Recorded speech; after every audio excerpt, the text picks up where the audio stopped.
1995 ప్రిలిమ్స్లో దీని తాలూకా కీవర్డ్ అనేది పడింది. సో ఇక్కడ క్వశ్చన్ ప్యాటర్న్ కూడా కొంచెం డిఫరెంట్గా ఉంది అండ్ ఇదే ప్యాటర్న్ అయితే కంటిన్యూ చేస్తూ వచ్చింది యూపీఎస్సీ.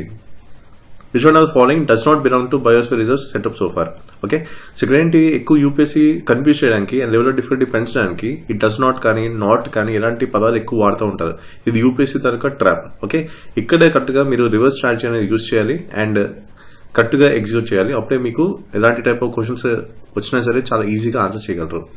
అండ్ ఇంకోటి మీరు గమనించాల్సింది అంటే ఈ వర్డ్స్ ఏవైతే మీకు ఆప్షన్స్ కింద ఇచ్చారో వీటికి సంబంధించిన నోట్స్ కూడా మీరు ప్రిపేర్ చేసుకోవాలి. ఎందుకంటే ఇండైరెక్ట్గా చాలా క్వశ్చన్స్ అయితే ఈ ఫార్మాట్లో వస్తాయి కాబట్టి ప్రతి ఆప్షన్ కూడా చాలా చాలా ఇంపార్టెంట్ అండ్ వీటి మీద క్వశ్చన్స్ రావడానికి అవకాశం ఉంది ఇండైరెక్ట్ ఫార్మాట్లో. సో ఈ రెండు టెక్నిక్స్ అనేవి మీరు ఫాలో అవ్వాలి. నెక్స్ట్ 2004 చూడండి, ఇది కూడా location based question. Biosphere reserves ఇచ్చారు, స్టేట్స్ ఇచ్చారు అండ్ మ్యాథ్స్ ఆఫ్ ఫాలోయింగ్ అయితే అడిగారు.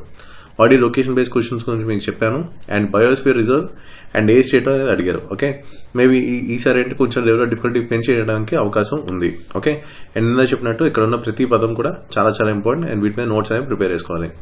అండ్ 2005 ప్రిలిమ్స్ చూడండి, which one of the following is not a biosphere reserve. ఇందా మీకు చెప్పినట్టు డస్ నాట్ ఇలాంటి పదాలు అయితే వాడుతూ ఉంటారని చెప్పాను కదా, సేమ్ అదే ఫార్మాట్లో ఇచ్చారు 2005లో కూడా. ఓకే, అండ్ ఇందాక మీరు చెప్పినట్టు ఈ ఆప్షన్స్ ఏవైతే ఉన్నాయో ఇవన్నీ కూడా మనకి ఇంపార్టెంట్ అండ్ ఇండైరెక్ట్గా చాలా కనెక్షన్స్ అయితే ఉంటాయి. అవి ఏంటో కూడా మీకు చూపిస్తాను. 2008 చూడండి, out of all the biosphere reserves India 4 have recognised on world network by UNESCO. Which one of the following is not one of them అన్నారు. ఎప్పుడైనా సరే యునెస్కోతో లింక్ ఏది వచ్చినా సరే current affairs point of view చాలా చాలా important, extremely important UPSC point of వ్యూలో ఇది ఒకటి నోట్ చేసుకోండి. అండ్ ఇక్కడ కూడా నాట్ అనే వర్డ్ యూజ్ చేశారు. ఓకే, సో ఇలాంటి ట్రాప్ అయితే ఉంటుంది యూపీఎస్సీది, దీంట్లో మీరు పడకూడదు. ముందుగానే ఈ టైప్ ఆఫ్ క్వశ్చన్స్ ప్రాక్టీస్ చేసుకుంటూ వెళ్తే మీకు ఫార్మాట్ అనేది ఐడియా వస్తుంది, ప్యాటర్న్ ఐడియా వస్తుంది అండ్ ఈజీగా ఆన్సర్ చేయగలరు. 2012లో కూడా చూడండి, ఈ నాట్ అనే పదం అయితే వాడారు. ఓకే, ఇవన్నీ అంటే కన్ఫ్యూజ్ చేయడానికి యూపీఎస్సీ తరగ గేమ్ ప్లాన్ ఇది, అంతే, ఇంకేం భయపడాల్సిన పని లేదు. In which one of the following categories of protected areas in India local people not allowed to collect and use the biomass. Simple question, direct question కాదు. ఇక్కడ ఏంటంటే చూడండి, నాట్ అనేది పదం వాడారు కాబట్టి ఆ ట్రాప్లో మీరు పడకుండా చూసుకోండి. 2014 చూడండి, the most important strategy for the conservation of biodiversity together with traditional human right is the establishment of. ఇది కూడా డైరెక్ట్ క్వశ్చన్. ఓకే, ఇక్కడ ఏంటి మనం చూడాల్సింది అంటే ఇక్కడ చూడండి మోస్ట్ ఇంపార్టెంట్ స్ట్రాటజీ అన్నారు. ఓకే, సో దీని ప్రకారం మనకేంటి ఫోకస్ వెళ్తూ ఉండాలి. ఓకే, చూడడానికి సింపుల్ క్వశ్చన్ అయినా సరే మనకి ఇలాంటి కీవర్డ్స్ అయితే ఎక్కువ వాడుతూ ఉంటారు, మోస్ట్ ఇంపార్టెంట్ అనేవి. ఓకే, ఆ డైమెన్షన్లో ఆలోచించాలి. నెక్స్ట్ 2019 చూడండి, which one of the following are in Agasthyamala biosphere reserve. Okay, which of the following are in Agasthya biosphere reserve. So ఇందా మీకు చెప్పాం కదా 2005 ప్రిలిమ్స్లో ఒక క్వశ్చన్ ఇచ్చారు, which of the following is not a biosphere reserve అన్నారు. చూడండి ఇక్కడ ఏంటి అగస్త్యమలై, నల్లమలై, నీలగిరి, పంచమరి. ఇందా మీకు చెప్పాను ప్రతి వర్డ్ కూడా ఇంపార్టెంట్ అని. ఇక్కడ ఈ పర్టికులర్ ఆప్షన్ని ఇక్కడ కనెక్ట్ చేసింది యూపీఎస్సీ. ఓకే, అగస్త్యమలై బయోస్ఫియర్ రిజర్వ్లో ఏమేమి ఉంటాయని అడిగారు అనమాట. ఇలాగా మనకేంటి లెవెల్ ఆఫ్ డిఫికల్టీ పెంచుతారు అండ్ ఇండైరెక్ట్ ఫార్మాట్లో క్వశ్చన్స్ అయితే వస్తాయి. అందుకు ఇక్కడ ఉన్న ప్రతి పదం అనేది చాలా చాలా ఇంపార్టెంట్, వీటి మీద నోట్స్ అయితే ప్రిపేర్ చేసుకోవాలి.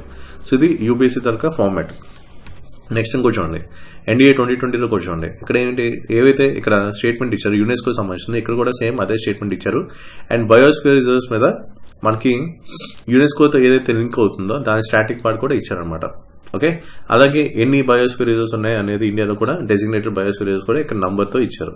ఓకే, ఇలాగ యునెస్కో ఏదైతే ఇక్కడ మనకి స్టేట్మెంట్ యునెస్కోతో లింక్ ఉందో బయోస్ఫియర్స్తో దాన్ని తీసుకొచ్చి మనకి ఎన్డీఏ 2020లో మనకి ఇదే ఫార్మాట్లో క్వశ్చన్ అయితే రావడం జరిగింది. సో ఎక్కువ కూడా ఎలాగా మనకి ఇండైరెక్ట్ అప్రోచ్లోనే క్వశ్చన్స్ అయితే వస్తాయి. సో ఇది యూపీఎస్సీ తరగ స్ట్రాటజీ. అందుకే మీకు ఏం చెప్పాను, ప్రతి పదం కూడా మనకి ఇంపార్టెంట్, వాటి నుంచి మీ నోట్స్ అయితే మీరు ప్రిపేర్ చేసుకోవాలని చెప్పాను. ఓకే, అందుకే ప్రతిదీ కూడా లింక్ అవుతుంది ఎక్కడో దగ్గర ఇండైరెక్ట్ ఫార్మాట్లో.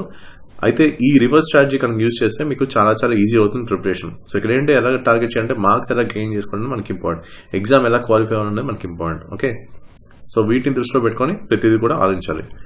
సో ఇది బయోస్ఫియర్ రిజర్వ్స్ మీద ఎలాంటి క్వశ్చన్స్ వస్తున్నాయి అండ్ ఇండైరెక్ట్ ఫార్మాట్లో ఏ క్వశ్చన్స్ వస్తున్నాయి అనేది కూడా మీకు చూపించాను.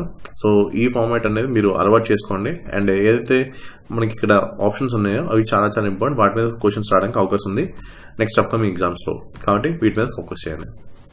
And that's it for the video and thank you for watching.